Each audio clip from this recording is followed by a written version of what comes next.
Donc bonjour à toutes et à tous, on se retrouve dans cette nouvelle capsule audio avec Marielle Monginoul. Donc après avoir échangé à propos de la tarification de l'eau des ménages, on va maintenant s'intéresser à la question de la gestion de l'eau dans le domaine de l'agriculture.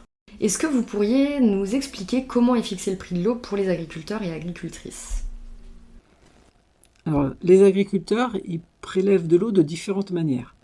Soit il y a, comme pour l'eau potable, un système de distribution de l'eau. Généralement, c'est de l'eau brute, c'est-à-dire qu'elle n'est pas traitée parce qu'on n'en a pas besoin pour arroser les cultures. Donc, ce système de distribution d'eau, il peut être géré soit par des sociétés qui sont comparables à nos distributeurs d'eau privés, donc avec des grands réseaux de distribution. On en retrouve pas mal au sud de la France. On a par exemple la Société du Canal de Provence, on a le Baron de Languedoc ici à Montpellier. Donc ça, ce sont des grands distributeurs d'eau qui ont été créés initialement pour développer les territoires, notamment les territoires du sud de la France. Et avec cet objectif de développer l'irrigation dans des territoires qui n'étaient pas irrigués initialement. Par exemple, à Montpellier, il y avait beaucoup de vignes et il n'y avait pas d'irrigation du tout. Dans ces contextes-là, c'est comme pour l'eau potable, on a des tarifications qui sont définies, mais ces distributeurs, ils distribuent l'eau aux agriculteurs et à d'autres usages, des fois pour les ménages, c'est-à-dire qu'on peut avoir son jardin qui peut être arrosé avec de l'eau brute non traitée. Dans ces conditions-là, les agriculteurs vont avoir un tarif moindre que si vous êtes un ménage qui a son petit abonnement à cette eau brute. C'est ce qu'on appelle de la péréquation, c'est-à-dire qu'ils vont faire payer plus cher les ménages, les communes qui arrosent leur stade que les agriculteurs pour que le tarif agricole soit un peu moindre. Mais grosso modo, on a à peu près les mêmes structures de tarification, c'est-à-dire qu'on va avoir une partie abonnement et une partie proportionnelle à la quantité d'eau consommée. On peut avoir des réseaux de distribution de l'eau aussi qui sont gérés par des associations d'agriculteurs. Donc là, c'est eux-mêmes qui décident un peu leur tarification. Par contre, ça, c'est quand il y a un réseau de distribution. Il y a beaucoup d'agriculteurs qui ont de l'eau directement. Ils vont prélever dans la nappe ou ils vont prélever dans la rivière. Dans ces conditions, il n'y a pas de service rendu. Et comme il n'y a pas de service rendu, il n'y a pas de tarification.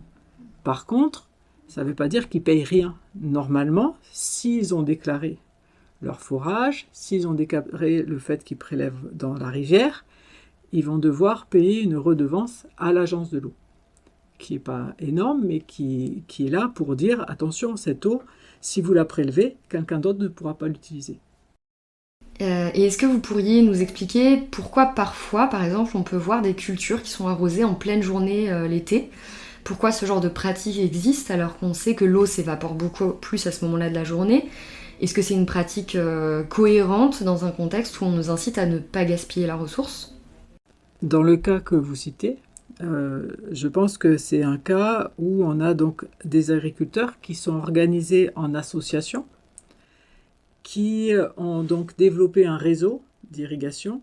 Et ce réseau d'irrigation, il ne permet pas à tous de pouvoir ouvrir leur robinet en même temps.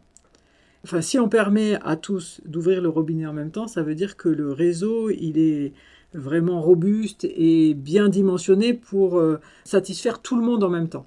Or, ça coûte très très cher. Donc, ce qu'ils font généralement, c'est qu'ils s'organisent des tours d'eau. Et donc, chacun va avoir de l'eau à un certain moment de la journée ou de la semaine.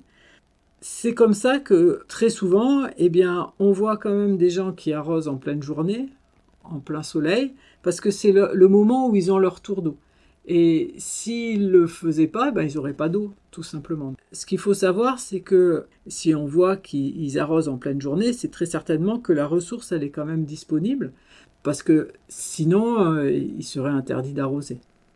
Alors, comment elle peut être disponible, cette ressource? Soit ils ont des stocks d'eau, donc des réserves, des retenues, soit c'est la rivière ou la nappe qui permet ce niveau de consommation. Et en fait, ce qu'ils essayent de faire à chaque fois, c'est pour ça que l'instrument des quotas est intéressant, c'est qu'on va dire aux gens, eh bien, pour cette période-là, vous avez droit de consommer tant d'eau et vous en faites ce que vous en voulez. Si vous voulez la consommer en pleine journée ou la nuit, c'est à vous de choisir. Merci d'avoir répondu à toutes nos questions. Dans le prochain et dernier épisode avec Marielle Monginoul, on parlera des méthodes étudiées en économie pour réduire la consommation d'eau dans le domaine agricole. Si vous voulez en savoir plus sur la thématique de l'eau, vous pouvez continuer à suivre nos échanges avec des chercheurs et chercheuses de la région Occitanie, avec qui nous discutons de la gestion de la ressource en eau. Vous pouvez retrouver toutes les capsules audio sur nos réseaux sociaux et sur le CIMOOC.